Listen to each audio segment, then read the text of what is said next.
नमस्कार मेरे प्यारे साथियों, कैसे हैं? आज आप सभी अच्छे होंगे, स्वस्थ होंगे। साथी आप सभी को बहुत बहुत स्वागत और एक नए एपिसोड में। आज की इस वीडियो में हम लोग चर्चा करने वाले हैं कि क्लास 10 का जो इम्पोर्टेंट क्वेश्चन है उसी के बारे में, यानी कि PYQ जो प्रीवियस ईयर क्वेश्चन जितना भी आपका है उसी के बारे में हम लोग चर्चा करने वाले हैं। सिद्ध कीजिए कि बाह्य बिंदु से वृत्त पर खींची गई स्पर्श रेखाओं की लंबाई बराबर होती है। तो देखो बेटा, ये प्रमेय है, यानी कि आपका जो किताब में लगभग वैसे तो हम आपको अगर बताएं 8-10 प्रमेय होंगे ही क्लास 10 के लिए, और उसमें से मैंने एक प्रमेय को लेके रखे हैं। इसको हम लोग यहाँ पे सॉल्व करने वाले हैं और कैसे सॉल्व करेंगे हम आपको पूरी तरीके से बताएंगे। देखो, क्वेश्चन है कि बाह्य बिंदु से वृत्त पर खींची गई स्पर्श रेखाओं की लंबाई बराबर होती है। तो बाह्य बिंदु आपको समझना पड़ेगा। अगर एक वृत्त है ना, बाह्य बिंदु यहाँ है और स्पर्श रेखा मतलब क्या, ऐसा टच करते हुए जाएगा, है ना, है कि नहीं, ऐसा टच करते हुए जाएगा। आप मुझे बताओ कि ये हो गया आपका बाह्य बिंदु और ये हो गया आपका वृत्त का स्पर्श रेखा, ठीक है। तो कुछ भी नामकरण दे देंगे हम लोग इसको, मान के चलो इसको ए, मान के चलो इसको बी नामकरण देंगे और इसको हम लोग पी नामकरण देंगे। मान के चलो कुछ ऐसा हम लोग किए और इसका जो सेंटर है उसको हम लोग ओ से नामकरण कर देंगे, ठीक है बेटा। तो अभी इसको हमको लिखना पड़ेगा। कैसे लिखना पड़ेगा कि दिया क्या क्या है, सबसे पहले हमको उस चीज को समझना है, ठीक है। तो लिखना है, दिया है, ठीक है, क्या क्या दिया है हमें, मुझे बताओ कि किसी भी वृत्त का केंद्रक O एवं बाह्य बिंदु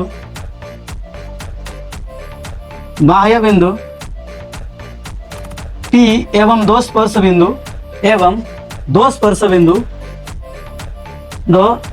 बिंदु कितना है हमारा, A एवं B दिया है, ठीक है बेटा। इतना हमें दे दिया गया है। हमको एक वृत्त दिया है, एक वृत्त का केंद्रक दिया है, दो स्पर्श बिंदु दिया गया है और एक बाह्य बिंदु दिया गया है। ध्यान से समझिए बात को, ठीक है।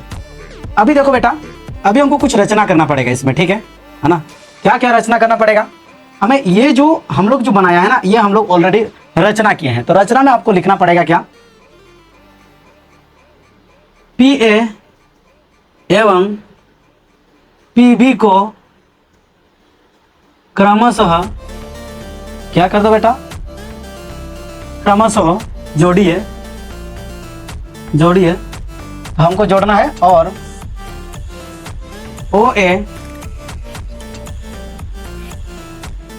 OA त्रिज्या एवं OB त्रिज्या को जोड़िए, ठीक है ना बेटा। इतना आपको लिखना है, यानी कि इन दोनों को हमको जोड़ना है, ठीक है। हुआ कि नहीं, हुआ कि नहीं? अभी आप मुझे बताओ, अभी हमको सिद्ध करना है, ठीक है। तो सिद्ध क्या करना है हमें, जो सिद्ध करना है वही लिखेंगे कि AP इज इक्वल टू, कितना सिद्ध करना है, AP is equal to BP या PB, ठीक है ना। इतना हमको सिद्ध करना है। सिद्ध क्या करना है बेटा, सिद्ध हमको करना है कि AP is equal to BP, ठीक है। अभी ध्यान से यहाँ पे बातों को समझने के लिए प्रयास कीजिएगा, जो हम आपको अभी बताएंगे, ठीक है।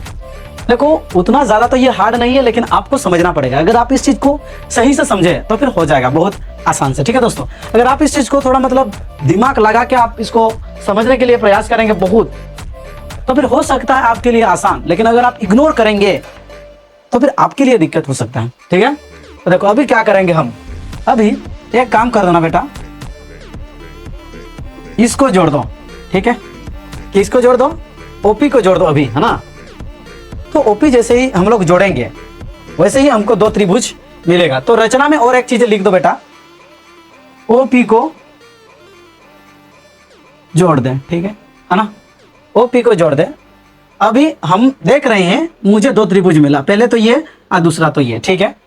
पहले यही त्रिभुज आपको मिल रहा है बेटा, यही त्रिभुज आपको पहले मिल रहा है, उसके बाद दूसरा वाला ये त्रिभुज मिल रहा है, ठीक है। तो त्रिभुज लिखो, त्रिभुज कौन सा, AOP, त्रिभुज AOP में एवं त्रिभुज कौन सा, OPB में, OPB में कौन कौन सा लिखा, AOP, सो BOP हो जाएगा, ठीक है। BOP में कितना कितना हो जाएगा आप मुझे बताओ। यहाँ पे देखो, ये बात समझने के लिए कोशिश कीजिएगा। यहाँ पे 90 डिग्री का एंगल बनेगा, ठीक है। स्पर्श रेखाओं के साथ जो त्रिज्या है वो आपका कितना डिग्री एंगल बनाता है, 90 डिग्री एंगल बनाता है। ये बात आपको पहले से मालूम होगा शायद, ठीक है। तो हम लोग लिख सकते हैं क्या कि major angle O A P is equal to major angle कितना ओ बी, कितना डिग्री होता है बेटा, कितना डिग्री होता है ये 90 डिग्री कोण होता है, ठीक है ना, 90 डिग्री कोण होता है, ठीक है। अगर आप पूछेंगे क्यों, तो बेटा स्पर्श रेखाओं के साथ त्रिज्या हमेशा 90 डिग्री का एंगल बनाता है, ठीक है। उसके बाद यहाँ पे लिख दीजिएगा क्या O A is equal to O B, क्या लिख दीजिएगा O A is equal to O B. क्यों ऐसा होता है बोलो मुझे, क्योंकि ये एक ही वृत्त का त्रिज्या है, ठीक है बेटा। तो आप लोग क्या लिख दीजिएगा इसको थोड़ा सा, एक वृत्त का क्या है बेटा, त्रिज्या है, ठीक है, हुआ कि नहीं, है ना। उसके बाद लिख दीजिएगा क्या ना, OP is equal to OP, OP is equal to OP, ये आपका साधारण भुजा, ठीक है ना, ये क्या है बेटा, साधारण भुजा, है ना, यानी कि दोनों का कॉमन है, इसका भी है और इसका भी, ठीक है बेटा। क्लियर हुआ कि नहीं। तो आप मुझे बताओ कि कौन सा कौशटिया आपने लगाया, ठीक है, भुजा कोण भुजा, ठीक है, भुजा कोण भुजा ना, तो कौन सा लगाया आपने ना, साइड एंगल साइड, हाँ, के आधार पर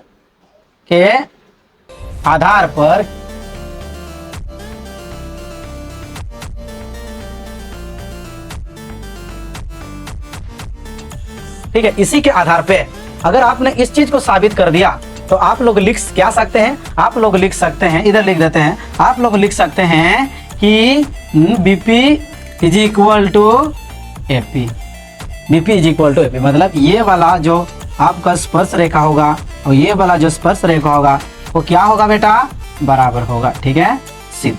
क्लियर है कि नहीं। ऐसा बहुत प्रमेय है, यानी कि वृत्त का 2-3 प्रमेय है जो कि आप लोगों को याद करना पड़ेगा। अगर याद नहीं किया है तो मेरे प्यारे दोस्त कहीं ना कहीं ये जो 5 मार्क जो है आपसे छूट जाएगा, ठीक दोस्तों। अगर वीडियो पसंद आए तो अपना साथियों को जरूर शेयर करना और लाइक और सब्सक्राइब करने के लिए मत भूलना। अगर इंस्टाग्राम पेज से देख रहे हैं तो फिर फॉलो जरूर करें। मिलते हैं नेक्स्ट एपिसोड के साथ, तब तक के लिए दिल से बाय।